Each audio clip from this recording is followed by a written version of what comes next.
இந்த சமையல் அறையில ஒரு நாள் சிலை இல்ல, பேய் இல்ல, ஆனா கதை பேசுற கட்சிகள் இருந்துச்சு. நீங்க நம்பலாம் மட்டும் இருக்கலாம். ஆனா இந்த கதை கேட்டீங்கன்னா உங்க சமையல் அறை மேல நீங்க ரொம்ப கேர்ஃபுல்லா இருப்பீங்க. ஒரு சாதாரண மனுஷன், பேரு மணி. அவனுக்கு சமையல்னா வெறுப்பு, ஆனா சாப்பாடுனா உயிரு. அந்த நாள் ஞாயிற்றுக்கிழமை. மணி சமையல் அறைக்குள் நுழைந்து சொன்னான், சரி, இன்னைக்கு என்ன சமைக்கலாம்? அவன் காய்கறி கூடையை திறந்தான். அந்த நொடியிலிருந்துதான் அந்த சமையலறையின் அமைதி முறிந்தது. ஐயோ, அவன் வர்றான்டா என்று முதலில் கத்தியது உருளைக்கிழங்கு. உருளைக்கிழங்கு அந்த கூடையின் தலைவன் மாதிரி இருந்தது. குண்டு உடல், எப்போதும் முக்கியம்தான். எல்லாரும் அமைதியா இருங்க, பயப்படாதீங்க, நான் இருக்கேன் என்று உருளைக்கிழங்கு சொன்னது. நீ இருக்கிறதாலதான் நமக்கு ஆபத்து என்று கத்தினது வெங்காயம். வெங்காயத்தின் புலம்பல்.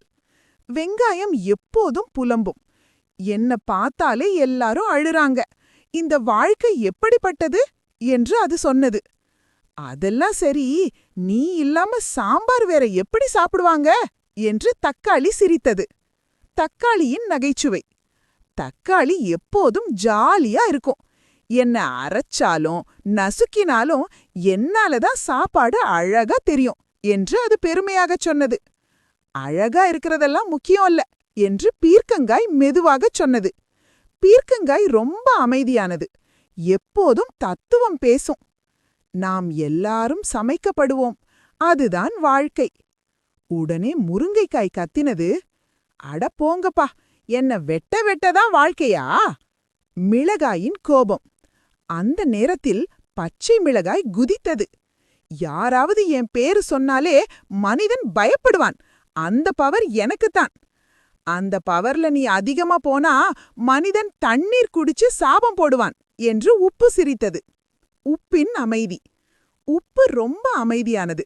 நான் இல்லாம சாப்பாடு சாப்பிட முடியாது, ஆனா யாரும் என்ன பாராட்ட மாட்டாங்க. அதற்கு உருளைக்கிழங்கு சொன்னது, அதுதான் உண்மையான மகத்துவம். மனிதன் மணி. அதிர்ச்சி. மணி இந்த எல்லா சத்தத்தையும் கேட்டான். என்னடா இது, நான் தூங்குறனா இல்ல கனவா? அவன் கண்ணை தேய்த்தான். இல்ல, காய்கறிகள் பேசுதே. நட்பு தொடக்கம். மணி மெதுவாகச் சொன்னான், பயப்படாதீங்க, நான் மரியாதையாக சமைப்பேன். உருளைக்கிழங்கு சொன்னது, அப்படின்னா தோல் சீக்கிரம் உரிக்காதீங்க. வெங்காயம், கண்ணீர் வராம நறுக்க முடியுமா? மணி சிரித்தான். நகைச்சுவை உச்சம். சமையல் போர். மணி கத்தியை எடுத்தான். பச்சை மிளகாய் கத்தினது, ஐயோ, என் பக்கம் வராதீங்க. தக்காளி, என்ன விழுந்த சாஸ் தான். கத்தி கீழே விழுந்தது. பாருங்க, காய்கறிகள் கூட சமைப்புக்கு எதிர்ப்பு காட்டுது என்று மணி சிரித்தான். சமையலின் நடுவில் வாழ்க்கை பாடம். பீர்க்கங்காய் சொன்னது, நம்மை சமைக்கிறது மனிதன், ஆனா மனிதனை ஆரோக்கியமாக வைத்திருப்பது நாம். மணி அமைதியானான். நீங்க சொல்றது உண்மை. இறுதி உணவு. நட்பின் சுவை. சமைப்பு முடிந்தது. காய்கறிகள் ஒன்றாக சொன்னது, நாங்கள் உனக்காக, நீ எங்களுக்காக. மணி உணவு சாப்பிட்டான்.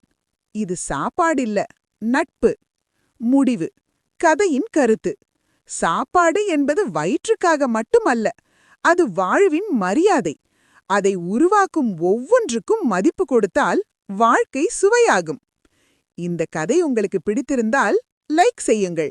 உங்கள் கருத்தை கமெண்டில் சொல்லுங்கள். சப்ஸ்கிரைப் செய்து ஆதரவளியுங்கள்.